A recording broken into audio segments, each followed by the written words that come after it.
টালিগঞ্জে বহুতলে আগুন, ডায়মন্ড সিটির 5 তলায় আগুন, ঘটনাস্থলে দমকলের 5টি ইঞ্জিন। রৌনক প্রতিনিধি রয়েছেন সঙ্গে। রৌনক, একেবারে 10:40 নাগাদ আগুন নামে টালিগঞ্জের বহুতলে। ইতিমধ্যে সেখানে দমকলে 5টি ইঞ্জিন ঘটনাস্থলে পৌঁছেছে। জানা যাচ্ছে 5 তলা একটি ফ্ল্যাটে এই আগুন প্রথমে দেখা যায় এবং আতঙ্ক ছড়িয়ে পড়ছে যারা ফ্ল্যাটের বাসিন্দা, তারা ইতিমধ্যে নিচে নেমে এসছে এবং দমকলে 5টি ইঞ্জিন সেখানে গেছে আগুন নিয়ন্ত্রণে আনার জন্য। কি থেকে আগুন লাগলো তা এখনো জানা সম্ভব হয়নি।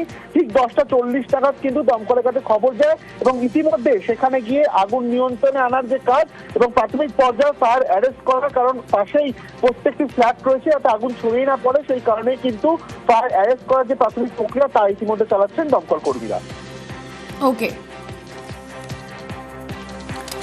টালিগঞ্জে বহুতলে আগুন, ডায়মন্ড সিটিতে 5 তলায় আগুন লাগে।